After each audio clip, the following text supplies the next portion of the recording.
फिक्र, फलसफा, हिकमत, कुरान की अबदी हिकमत, कुरान का अबदी फलसफा, कुरान इंसानी मसाइल का जो हल देता है, कुरान ने सोशल साइंसेस में जिस जिस तरीके से रहनुमाई की है, ये दो पहलू हैं उसके एजाज के, जिसकी कि आज हमें जरूरत है कि हम उसका शऊर और इदराक हासिल करें। इसके ज़िमन में मैं खास तौर पर अल्लामा इकबाल का नाम लेना चाहता हूं। मेरे नजदीक इस दौर में कुरान मजीद के इस एजाज और उसके एक मौजज़ा होने के लिए सबसे बड़ी दलील अल्लामा इकबाल की शख्सियत है। वजह क्या है कि अल्लामा इकबाल उलमा के तबके में से नहीं थे। जाहिर बात है कि जिनका पूरा जो है, जिनकी जिंदगी गुजरती हो काल अल्लाह काल रसूल में, उनके दिलों में अज़मत कुरान की, उनके दिलों में हुजूर की मोहब्बत, ये तो समझिए कि होनी ही चाहिए। उनके शबो रोज इसी में गुजरते हैं। लेकिन यह कि एक ऐसा शख्स जिसकी तालीम है कॉलेजों की, यूनिवर्सिटियों की, जिसने मशरिक और मगरिब के फलसफे खंगाल डाले, वो शख्स, और वो भी उस दौर में जबकि हम पर मगरिब से मरूबियत बहुत शदीद थी। आज तो वो मरूबियत बहुत कम हो चुकी है। आज तो हमारा आम नौजवान जो है वो आंखों में आंखें डालकर बात करता है, उसमें खुद एतमादी है। हमारा भी अपना एक माशी निजाम है, हमारा अपना एक सियासी निजाम है, हमारा एक अपना समाजी निजाम है, हमारी अपनी सोशल वैल्यूज हैं। आज का नौजवान अल्हम्दुलिल्लाह इहया इस्लाम की वो जिद्दोजहद जो है वो मरहला दर मरहला बहरहाल आगे बढ़ रही है। वक्त लगेगा, लेकिन यह कि इसमें यकीनन तरक्की हुई है। उसी का मजहर यह है कि खुद एतमादी है। We have confidence. हम जानते हैं कि इस्लाम एक दीन है, मुकम्मल दीन है, इसके पास जिंदगी के तमाम मसाइल का हल है। लेकिन यह है आज 1985 की बात। अल्लामा इकबाल इस सदी के आगाज में गए हैं यूरोप, जबकि हम महकूम थे अंग्रेज के। एक हाकिम कौम के यहां जाकर उससे मरूबियत कितनी शदीद उस वक्त थी। जो जाता था अक्सर और बेशतर जो है वापस आता था तो खड़े होकर पेशाब करना जरूरी समझता था, इसलिए कि उसने वहां पर लोगों को यही करते देखा। उनका लिबास, उनकी वज़ाक़त, उनकी तहजीब, उनका तमद्दुन, हर तरह से उनके गुण गाता हुआ, उनके लिए वो बहुत कसीदे जो है तारीफ के कहता हुआ आता था। लेकिन एक अल्लामा इकबाल की शख्सियत वो है कि वो ये खुद कहते हैं कि मैं इस आग में डाला गया हूं मिसले खलील। मगरबी तहजीब के इस अलाव में मुझे इस तरह डाला अल्लाह ने जैसे कि हजरत इब्राहिम को आग में डलवाया। मैं उस तहजीब के उस अलाव के अंदर से होकर आ रहा हूं और मैंने ये देख लिया है कि ये तहजीब खोखली है, इसके अंदर कोई पायदारी नहीं है। नजर को खीरा करती है तब चमक तहजीब हाजिर की, ये सन्नाई मगर झूठे नगों की रेजाकारी है। और दयारे मगरिब के रहने वालों, खुदा की बस्ती दुकान नहीं है। खरा जिसे तुम समझ रहे हो वो अब जरे का मायार होगा।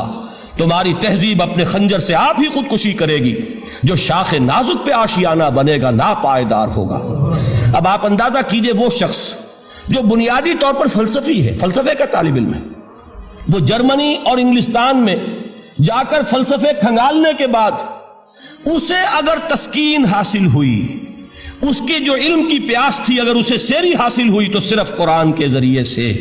न कहीं जहां में अमा मिली, जो अमा मिली तो कहां मिली मेरे जुर्म खाना खराब को तेरे अफ़्वे बंदा नवास में। ये वो शख्स है, आखिरी जिंदगी में इनका काम सिर्फ एक रह गया था, कुरान की तिलावत। बड़े बड़े फलसफी मिलने आते थे अल्लामा इकबाल से मिलने, वो समझते थे बड़ी लाइब्रेरी होगी।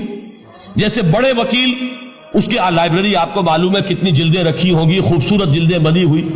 ऐसे ही कोई बड़ा फलसफी, बड़ा प्रोफेसर, उसकी स्टडी, उसकी किताबें बड़ी मरूबकुन होनी चाहिए। लेकिन अल्लामा इकबाल के यहां सब किताबें उठवा दी थी उन्होंने, सिर्फ एक किताब रह गई। और सैयद नजीर नियाजी का नाम आपने सुना होगा। उन्होंने जब ये गवाही दी है, ये वाकया शायद आपके इल्म में ना आया हो, ये बहुत अहम वाकया है। वो ये लिखते हैं कि मैंने एक मरतबा अल्लामा से पूछा कि कुछ लोग एतराज करते हैं या ये ख्याल जाहिर करते हैं कि आपने अपना फलसफा खुद ही नीत्शे से लिया है। कोई कहता फलां से लिया है, कोई कहता फलां से लिया है। कुछ आप खुद बता सकेंगे कि आपके फलसफा खुदी की सोर्स क्या है? तो अल्लामा ने कहा कि अच्छा कल फला वक्त आ जाना तो मैं तुम्हें लिखवा दूंगा, डिक्टेट करा दूंगा। तो सैयद नजीर नियाजी कहते हैं कि मैं बहुत खुश हुआ कि ये सआदत मेरे हिस्से में आ रही है कि अल्लामा इकबाल खुद मुझे तहरीर कराएंगे कि मेरे फलसफे की सोर्स क्या है, मैंने कहां से अखज़ किया है। दूसरे रोज वो गए, हाजिर हुए, बड़े ही अरमानों के साथ पेंसिल और कापी लेकर बैठे। अल्लामा ने फरमाया जरा कुरान मजीद निकाल लाओ। وہ قرآن مجید لائے، حیران ہوئے، یہ فلسفے کا سورس مجھے ڈکٹیٹ کرانے چلے تھے، یہ قرآن مجید کہہ رہے۔ کہا کہ ذرا سورۃ الحشر اس کا آخری رکوع، وَلَا تَكُونُوا كَالَّذِينَ نَسُوا اللَّهَ فَأَنسَاهُمْ أَنفُسَهُمْ أُولَٰئِكَ هُمُ الْفَاسِقُونَ۔ اے لوگوں، ان لوگوں کے مانند نہ ہو جانا جنہوں نے اللہ کو بھلا دیا، تو اللہ نے انہیں اپنی خودی سے غافل کر دیا، اپنے آپ سے بیگانہ بنا دیا، یہی ہیں لوگ جو فاسق ہیں۔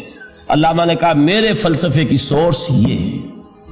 تو یہ میں آپ کو بتانا چاہتا ہوں، اس معنی میں کہتا ہوں کہ اس دور میں علامہ اقبال کی شخصیت کو میں اعجاز قرآن کا سب سے بڑا مظہر سمجھتا ہوں۔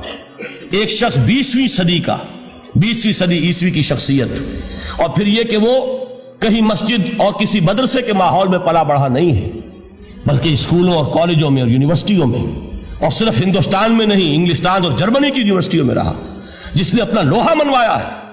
وہ شخص اگر یہ کہتا ہے کہ میرے لیے فکر کی بنیاد، میرے فلسفے کی سورس، میری تمام سوچ کی رہنمائی جو ہے وہ اس کتاب نے کی ہے، تو معلوم ہوا کہ واقعتاً یہ قرآن مجید آج بھی معجزہ ہے۔